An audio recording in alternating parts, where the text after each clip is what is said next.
आज जो हमारी गेस्ट है यहाँ पर पीछे बैक स्टेज पर, उनकी अपनी एक यूनिकॉर्न कंपनी है मामा अर्थ के नाम से। Please give an energetic and warm welcome to the one and only Ghazal अलग।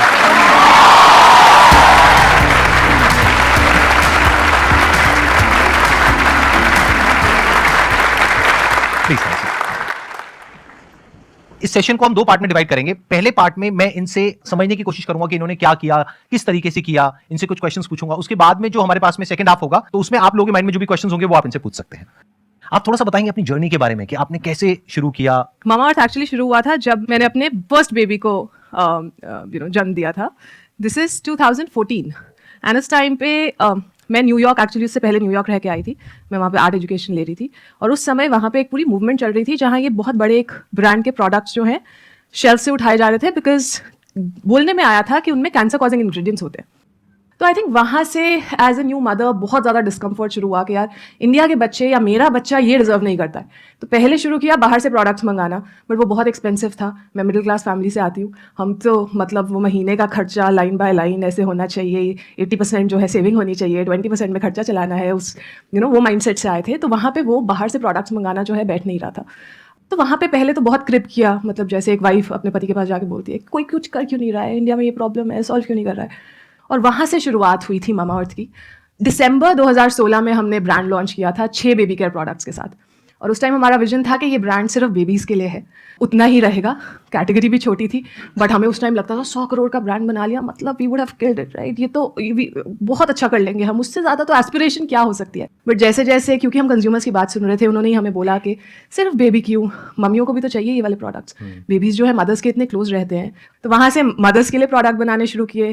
फिर फादर्स डे पे कैंपेन उठाया किसी ने कि मामा अर्थ क्यों है, ये पापा अर्थ क्यों नहीं है। पापा उन्हें क्या खराब किया है भाई, पापा भी उतना ही प्यार करते हैं बच्चे से। Right. तो फिर उस तरीके से जो है हमारी कंपनी एक बेबी केयर कंपनी से एक ब्यूटी पर्सनल केयर कंपनी बनी। और अब हमारे पास 300 प्रोडक्ट्स हैं across baby category, skin, body, hair, face, exhaustive list. और बड़ी रिसेंटली हमने जो है कलर केयर में भी एंट्री ली है। एंड सबसे इंपॉर्टेंट बात, जब हमने स्टार्ट किया था हम एशिया के only made safe certified brand थे। तो हमने सिर्फ इस चीज़ पे नहीं रिलाई किया कि हम कह रहे हैं अच्छे तो आप विश्वास कीजिए। हमने बोला कंज्यूमर सिर्फ तभी विश्वास करेगा अगर कोई तीसरा बंदा बोलेगा कि यार हमने टेस्ट किया, ये सही है, ये सेफ है। तो हमने नॉट फॉर प्रॉफिट ऑर्गेनाइजेशन है मेड सेफ, उनके साथ टाई अप करके वो एक एक प्रोडक्ट में एक एक इंग्रेडिएंट जो आप डाल रहे हैं, किस परसेंटेज में डाल रहे हैं, आपका फॉर्मूला किस वेसल में स्टोर हो रहा है, इसको जब आप पैकेजिंग कर रहे हैं तो कैसे लाइन में पैकेजिंग कर रहे हैं, जो आप पैकेजिंग यूज़ कर रहे हैं वो रिसाइक्लेबल है या नहीं, सिर्फ स्किन के लिए नहीं, एनवायरनमेंट के लिए भी सेफ होना चाहिए आपका पूरा प्रोसेस। तो वो सब के साथ जो है हमने मामा अर्थ लॉन्च किया। और ये कहाँ की कंपनी है, ये मेड सेफ जो आप बता रहे हैं, कहाँ की ऑर्गेनाइजेशन है ये जो है ऑस्ट्रेलिया बेस्ड ऑर्गेनाइजेशन है। हमने स्टार्ट यूएस वाली के साथ किया था, बट जैसे जैसे स्केल करते रहे तो हमने ऑस्ट्रेलिया मेड सेफ को भी अपने साथ बांट लिया था। Big round of applause for whatever she has done. At present कितने एम्प्लॉइज आपकी पूरी ऑर्गेनाइजेशन में काम कर रहे हैं on a full time basis? हमारे ऑफिस में कुछ 450 लोग काम करते हैं, और अगर मैं ऑफलाइन टीम भी मिला लूँ, warehouse team, offline team, तो वो 1500 से 2000 और लोग होंगे।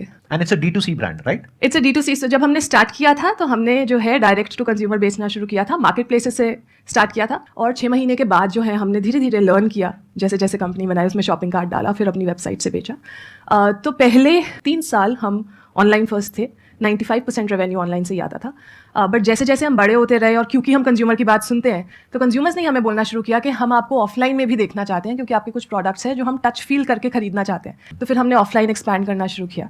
अब हम 40,000 प्लस दुकानों में अवेलेबल है। तो जब आपने शुरू किया था तो ये जो प्रोडक्ट मार्केट फिट होता है वो सबसे डिफिकल्ट होता है इनिशियली, उसको फिगर आउट करना। तो उसमें आपको कितना टाइम लगा था? तो मैं बताती हूँ, हमने दिसंबर में लॉन्च किया। अमेजॉन का लॉन्च पैड लॉन्च हुआ था। वैसे तो नहीं इतने थे ज़्यादा मार्केटिंग वगैरह पे लगाने, तो हमने लॉन्च पैड के साथ ही अपना ब्रांड लॉन्च कर दिया। हमने बोला आप लॉन्च कर रहे हो, हम आपके इवेंट में आएंगे, अपने ब्रांड की बात करेंगे, वहीं से लॉन्च किया। तो आई थिंक पहली सेल तो उससे अगले दिन ही आ गई थी। तो पहली सेल आई थी लाइक सेलिब्रेटिंग। उसके बाद एक एक दो दो सेल आती रही रोज़ के हिसाब से। बट 15 दिन बाद, और मेरे को एग्जैक्टली डेट भी याद है, कुछ 20 दिसंबर को एक बड़ा ऑर्डर आया। वो बड़ा ऑर्डर था कि एक माँ अपने बच्चे की बर्थडे पार्टी कर रही थी और उसने बोला कि मुझे आपके प्रोडक्ट्स इतने पसंद हैं कि मैं रिटर्न गिफ्ट्स में मेरे जो है 30 हैम्पर्स जाने हैं, मैं आपके प्रोडक्ट्स देना चाहती हूँ। और उस टाइम मतलब मैं घबरा गई थी कि ये ऑर्डर कैसे फुलफिल करेंगे हम, ये तो इतना बड़ा ऑर्डर है, स्टॉक नहीं होता यूजुअली जब हम शुरू बिल्कुल नहीं होता है। काफी हाथ पैर ठंडे पड़ गए थे, पर जब डिलीवर कर दिया ना ऑर्डर, उसके बाद लगा कि यार now we are in business. अब ये शुरुआत हो चुकी है, अब इसके आगे स्केल ही करना है। फिर हमने प्रोसेसेस सेट करने शुरू किए। मैंने अपना पहला एम्प्लॉय जनवरी में हायर किया था, वो आज तक हमारे साथ काम कर रहा है। पहले 6 महीने तो कस्टमर सर्विस पे भी मैं और वरुण ही बैठते थे, हमारे पास कोई कस्टमर सर्विस टीम नहीं थी। Varun is also my husband, he is also my co-founder. और उस वक्त आप डायरेक्टली आप ही अटेंड करते थे कॉल्स, अपना नाम बदल करके? नहीं, नाम बदल, हाँ नाम जी, same? यस, हेलो, अच्छा, हाँ, this is Mamaearth team. Right. Team ही 3 लोगों की थी तो क्या करेंगे ना। This is Mamaearth and they were like, हाँ जी, हम आपके फाउंडर से बात करना है। तो वी वर लाइक, अच्छा, give us a minute, we'll get back. And then Varun and I are looking at each other, what to do. Varun said that मैं उठाता हूँ फोन, ठीक है, बात है, 5 minute, hello, this is the founder speaking. आपने अपने husband के साथ में मिल करके इस काम को किया, हाँ जी। तो कॉन्फ्लिक्ट्स हुए या नहीं हुए? अगर हुए तो कितने हुए? देखिए, दिक्कतें तो हर जगह आती है, इसमें कोई मतलब, मैं अपने हस्बैंड के साथ बहुत लड़ती हूँ, हमारे बहुत डिस्कनेक्ट होते हैं, बट हमने बड़ा जल्दी ये समझ लिया था कि यार अगर काम इकट्ठा करना है, पहले तो सबसे पहला बंदा जो मेरी टीम का पार्ट बना था वो वरुण थे।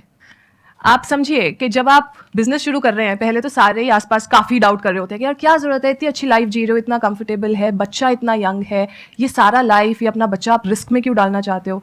तो पहले तो वो प्रेशर फाइट करना अपने आप में एक बैटल होती है। उसके बाद अपने हस्बैंड को कन्विंस करना कि आप भी अपनी फुल टाइम जॉब छोड़ के मेरे पास आ जाओ। तो he was from the marketing space, like वो मार्केटिंग स्पेस। तो मार्केटिंग का बेसिकली उन्होंने सोचा होगा, प्रोडक्ट का पूरा आपने देखा होगा, दैट्स व्हाट आई, हाँ जी, हाँ जी, शुरुआत में बिल्कुल ऐसे ही हुआ था। तो बट जब आप अपने हस्बैंड या वाइफ को कन्विंस कर रहे होते हो ना, तो आपके सामने वो शीशा रख देते हैं कि क्या बोल रहे हो, क्या सोच रहे हो, पर्सनली, प्रोफेशनली, ये सोचा है, ये चीजें, एंड वो कन्विंस अगर आपने कर लिया, अपने फैमिली मेंबर को अगर आपने कन्विंस कर लिया ना कि आप भी ये छोड़ के मेरे पास आ जाओ, तो फिर आप किसी भी इन्वेस्टर को कन्विंस कर सकते हो, बिकॉज मुझे लगता है वो सबसे मुश्किल पार्ट है। तो once he came on board, फिर तो हम 1 और 1 11 हो गए थे। फिर हमने जो है काफ़ी, मैंने पूरा प्रोडक्ट, आज तक मैं इनोवेशन खुद देखती हूँ, तो हमारी कंपनी से जो भी प्रोडक्ट लॉन्च होता है वो पर्सनली फॉर्मूला से लेके, पैकेजिंग से लेके, टेक्सचर से लेके, वो सारी चीज़ आज तक मेरे अंडर है कि प्रोडक्ट में ये होना चाहिए, ये नहीं होना चाहिए। बिल्कुल, प्रोडक्ट अच्छा होना चाहिए, प्रोडक्ट अच्छा होगा तभी वो बिकेगा। अगर प्रोडक्ट ही अच्छा नहीं होगा तो फिर टेम्परेरी बज़ क्रिएट कर सकते हो आप, बिजनेस नहीं बन सकता उसके ऊपर। वरुण ऑफ कोर्स इतने एक्सपीरियंस है जो मार्केटिंग एंगल लेके आए थे कि यार कैसे बात करनी चाहिए, क्या बोलना चाहिए। फॉर दैट मैटर लॉन्च से पहले हम, मुझे अभी भी याद है, हम साउथ दिल्ली जाके एक टॉय स्टोर के बाहर जाके अपना एक छोटा सा टेबल लगा के खड़े हो गए थे। हमने बोला ये टॉय स्टोर है, यहाँ पे तो पेरेंट्स ही आते हैं, जो भी आएगा हमारी कोशिश होगी कि हम उनसे बात करके समझें कि वो हमारा प्रोडक्ट देख के क्या सोच रहे हैं। हमने पहले सोचा था दुकान के अंदर स्टॉल लगाएंगे, पर हमें ऐसे थ्रो कर दिया गया बाहर। कौन है आप, मतलब बिल्कुल कि मतलब क्या बात कर रहे हो, why would we give you space, right? तो हमने दुकान के बाहर वो वॉकवे होता है जहाँ पे जो कॉमन पैसेज होता है, वहाँ पे हम लगा के खड़े हो गए थे। वहाँ पे जैसे जैसे कंज्यूमर आते रहे, हमने बहुत बात की। एक लंबी सी गाड़ी से एक ममा उतरी, उनके ट्विंस थे, 2 नैनीज थी। तो मुझे तो बड़ा स्ट्रॉन्ग कॉन्फिडेंस था, मैंने बोला ये पक्का प्रोडक्ट समझेंगी, ये प्रोपोजिशन भी समझेंगी, इनसे बात करते हैं। तो जैसे जैसे मैंने उनसे बात करना शुरू किया, उन्होंने बड़े अच्छे से क्रीम लगाई, देखी बहुत अच्छी है, मॉइस्चराइजेशन बहुत अच्छा है। सारा कुछ करने के बाद उन्होंने बॉटल पे देखा, कहते इस पे लिखा है कि सल्फेट फ्री है, क्या फ्री दे रहे हैं आप इसके साथ? और मतलब मेरा वो आज भी उस बात पे ऐसे ही खुलता है, और उस टाइम भी ऐसे ही खुला था। आई वाज लाइक, ये तो हम बड़े गलत अजम्पशन में रह रहे हैं कि हम ऐसा बिजनेस बना देंगे, हम ऐसे यहाँ तो कंज्यूमर को समझ ही नहीं आ रहा है कि हम बात क्या कर रहे हैं। हमें तो ये भी समझाना पड़ेगा ये सल्फेट और पैराबेन है क्या। तो उस तरह से जहाँ मैंने बोला कि वेबसाइट पहले 6 महीने के लिए सिर्फ लर्निंग के लिए थी कि यार आप आके समझिए बस और कुछ मत कीजिए। बहुत सारे ब्लॉगर्स से बात की, बट आई थिंक शुरू से जो एक चीज़ हमने किया है ना, वो कंज्यूमर कनेक्ट, कि यार जब आप उसकी तकलीफ समझोगे और उसकी तकलीफ के हिसाब से अपना कंटेंट क्रिएट करोगे, अपना प्रोडक्ट क्रिएट करोगे, अपनी कम्युनिकेशन क्रिएट करोगे, उसकी भाषा में आप उससे बात करोगे, वो अपने आप प्रोडक्ट उठाएगा। वो बहुत ज़रूरी है।